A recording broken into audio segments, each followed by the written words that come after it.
a WikiVidi documentaries production. Don't forget to like and subscribe. Enjoy. Panchatantra. The Panchatantra is an ancient Indian collection of interrelated animal fables in Sanskrit verse and prose, arranged within a framed story. The surviving work is dated to about 300 BCE, but the fables are likely much more ancient. The text's author is unknown, but has been attributed to Vishnu Sharma in some recensions and Vasubhaga in others, both of which may be fictitious pen names. It is likely a Hindu text, and based on older oral traditions with animal fables that are as old as we are able to imagine. It is certainly the most frequently translated literary product of India, and these stories are among the most widely known in the world. It goes by many names in many cultures. There is a version of Panchatantra in nearly every major language of India, and in addition there are 200 versions of the text in more than 50 languages around the world. One version reached Europe in the 11th century. To quote, the earliest known translation into a non-Indian language is in Middle Persian by Burzo. This became the basis for a Syriac translation as Kākolūkīyam and Damnag, and a translation into Arabic in 750 CE by Persian scholar Abdullah ibn al-Muqaffa as Kalila wa Dimna. A new Persian version by Rudaki in the 12th century became known as Kākolūkīyam Damne, and this was the basis of Kashef's 15th century Untitled, which in turn was translated into Humayun Nama in Turkish.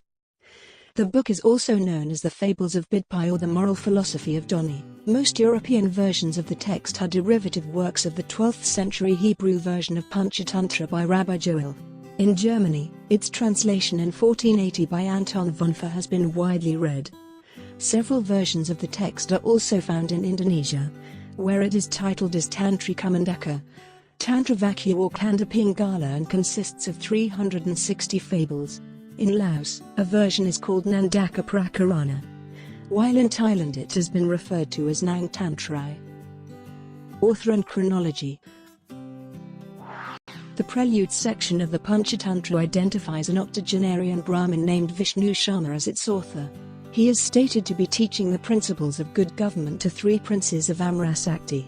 It is unclear, states Patrick Olivella, professor of Sanskrit and Indian religions, if Vishnu Sharma was a real person or itself a literary invention. Some South Indian recensions of the text, as well as Southeast Asian versions of Panchatantra, attribute the text to Vasubhaga, states Olivella. Based on the content and mention of the same name in other texts dated to ancient and medieval era centuries, most scholars agree that Vishnu Sharma is a fictitious name. Olivella and other scholars state that regardless of who the author was, it is likely the author was a Hindu, and not a Buddhist, nor Jain. But it is unlikely that the author was a devotee of Hindu god Vishnu, because the text neither expresses any sentiments against other Hindu deities such as Shiva, Indra and others, nor does it avoid invoking them with reverence. Various locations where the text was composed have been proposed, but this has been controversial. Some of the proposed locations include Kashmir, southwestern, or South India. The text's original language was likely Sanskrit. Though the text is now known as Panchatantra, the title found in old manuscript versions varies regionally, and includes names such as Tantrakayika, Panchakayanaka, Panchakyana, and Tantropakyana. The suffix akayika and akayanaka mean little story or little story book in Sanskrit. The text was translated into Pahlavi in 550 CE, which forms the latest limit of the text's existence. The earliest limit is uncertain. It quotes identical verses from Arthashastra, which is broadly accepted to have been completed by the early centuries of the Common Era. According to Olivella, the current scholarly consensus places the Panchatantra around 300 BCE, although we should remind ourselves that this is only an educated guess. The text quotes from older genre of Indian literature, and legends with anthropomorphic animals are found in more ancient texts dated to the early centuries of the first millennium BCE, such as the chapter 4.1 of the Chandogya Upanishad. According to Gillian Adams, Panchatantra may be a product of the Vedic period, but its age cannot be ascertained with confidence, because the original Sanskrit version has been lost. Content. The Panchatantra is a series of interwoven fables, many of which deploy metaphors of anthropomorphized animals with human virtues and vices. According to its own narrative, it illustrates, for the benefit of three ignorant princes, the central Hindu principles of niti. While niti is hard to translate, it roughly means prudent worldly conduct, or the wise conduct of life.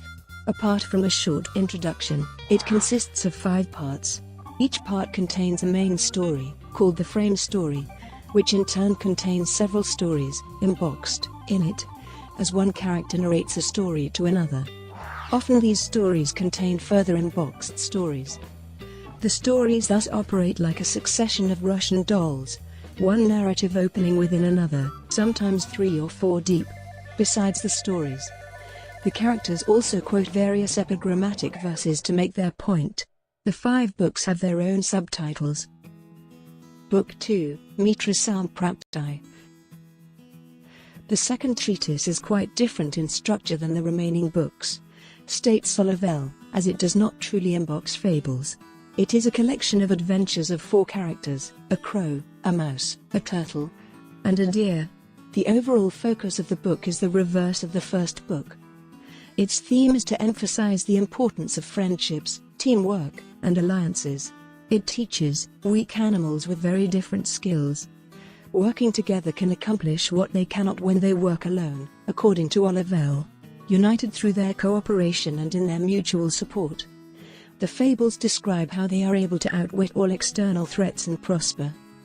The second book contains 10 fables: The Winning of Friends, The Bharunda Birds, Gold's Gloom, Mother Chandeli's Bargain, Self-Defeating Forethought, Mr. Dooley, Soft, The Weaver, Hang Ball, and Greedy, The Mice That Set Elephant Free, Spot's Captivity. Book 2 makes up about 22% of the total length. Book 3, Kākolūkīyam. The third treatise discusses war and peace, presenting through animal characters a moral about the battle of wits being a strategic means to neutralize a vastly superior opponent's army.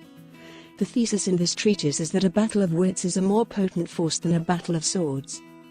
The choice of animals embeds a metaphor of a war between good versus evil, and light versus darkness. Crows are good, weaker and smaller in number and are creatures of the day, while owls are presented as evil, numerous and stronger creatures of the night. The Crow King listens to the witty and wise counsel of Saramjivin, while the Owl King ignores the counsel of Raktaksa. The good crows win. The fables in the third book, as well as others, do not strictly limit to matters of war and peace. Some present fables that demonstrate how different characters have different needs and motives, which is subjectively rational from each character's viewpoint, and that addressing these needs can empower peaceful relationships even if they start off in a different way. For example, in the fable The Old Man, the Young Wife, the text relates a story wherein an old man marries a young woman from a penniless family. The young woman detests his appearance so much that she refuses to even look at him, let alone consummate their marriage. One night, while she sleeps in the same bed with her back facing the old man, a thief enters their house.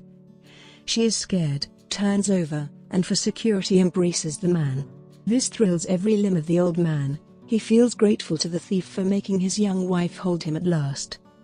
The aged man rises and profusely thanks the thief, requesting the intruder to take whatever he desires.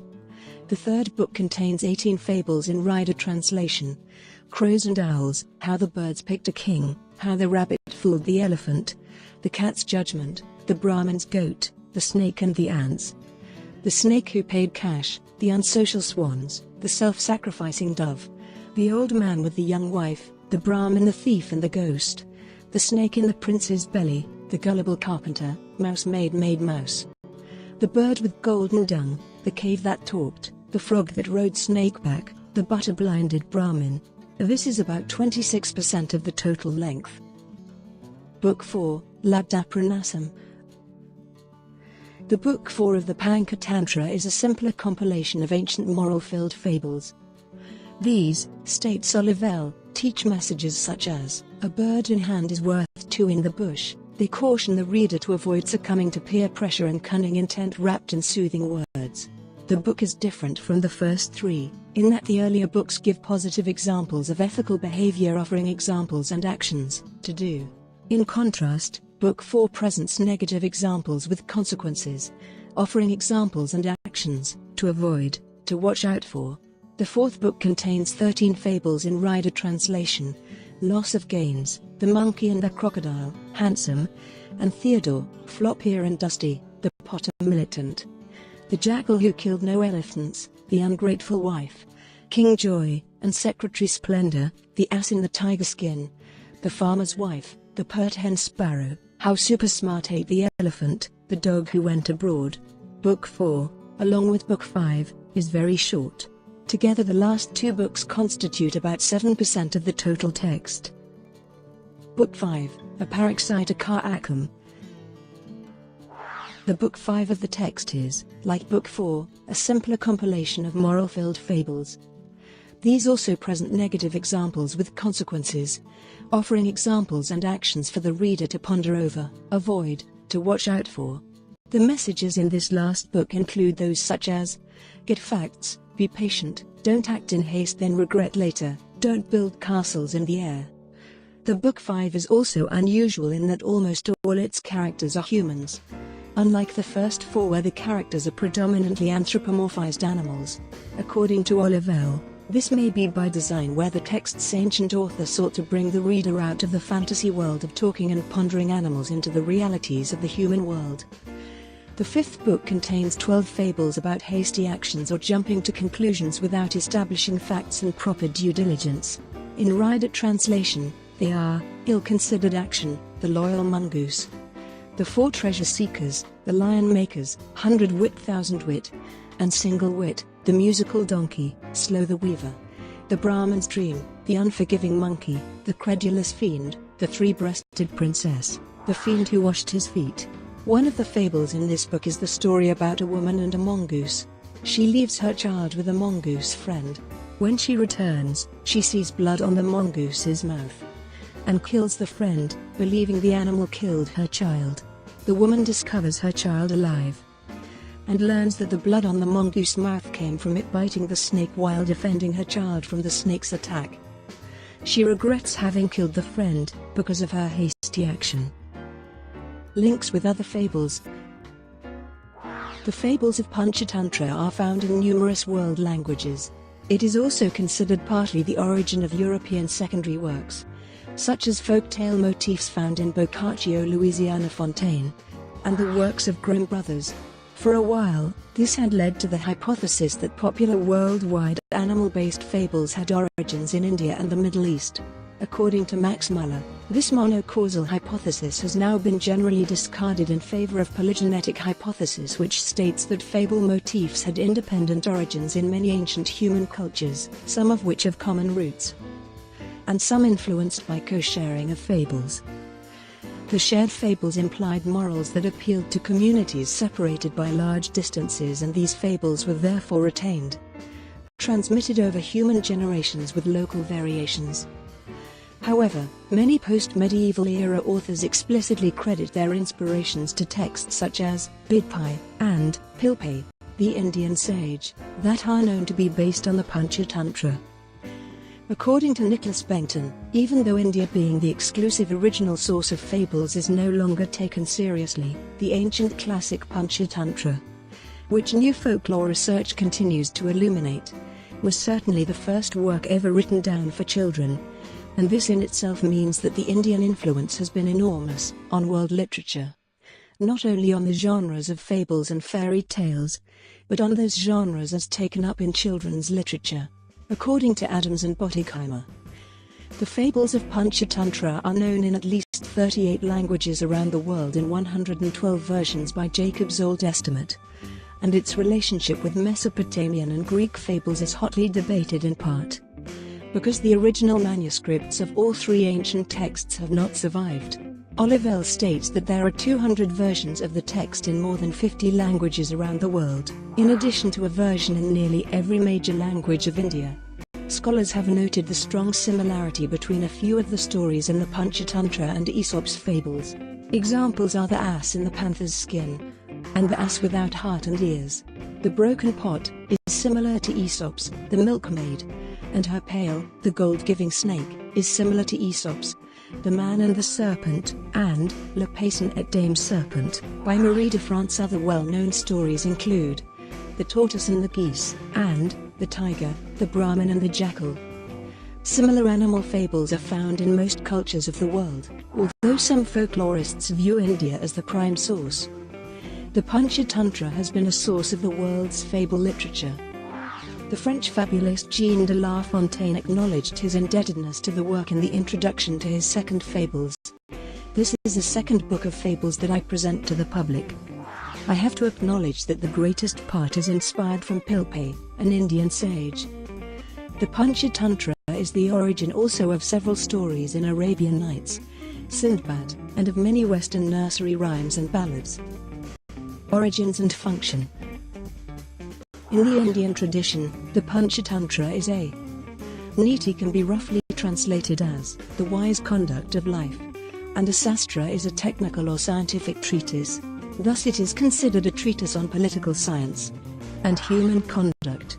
Its literary sources are the expert tradition of political science and the folk and literary traditions of storytelling. It draws from the Dharma and Artha Sastras, quoting them extensively. It is also explained that niti represents an admirable attempt to answer the insistent question how to win the utmost possible joy from life in the world of men, and that niti is the harmonious development of the powers of man, a life in which security, prosperity, resolute action, friendship, and good learning are so combined to produce joy.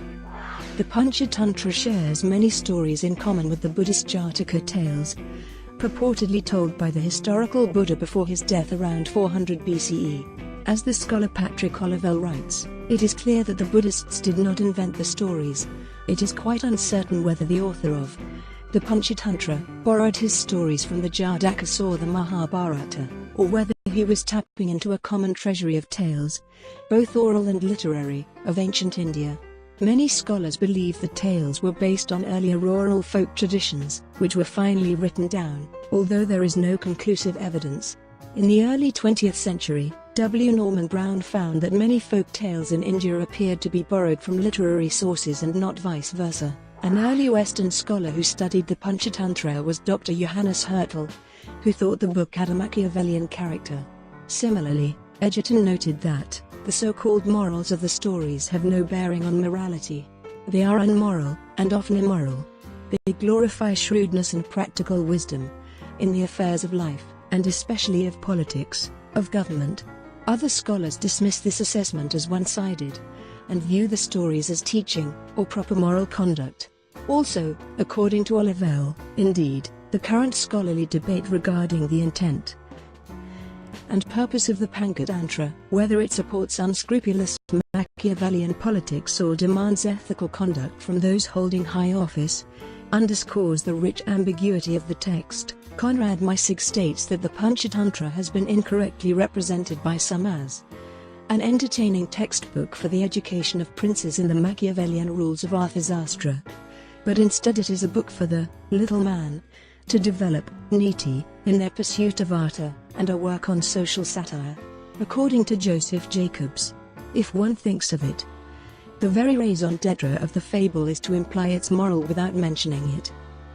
The Panchatantra, states Patrick Olivelle, tells wonderfully a collection of delightful stories with pithy proverbs, ageless, and practical wisdom. One of its appeal and success is that it is a complex book that does not reduce the complexities of human life, government policy, political strategies, and ethical dilemmas into simple solutions. It can and does speak to different readers at different levels. In the Indian tradition, the work is a Shastra genre of literature, more specifically a Niti-shastra text. The text has been a source of studies on political thought in Hinduism, as well as the management of artha with a debate on virtues and vices. Brought to you by WikiVidi documentaries. Would you like to know more?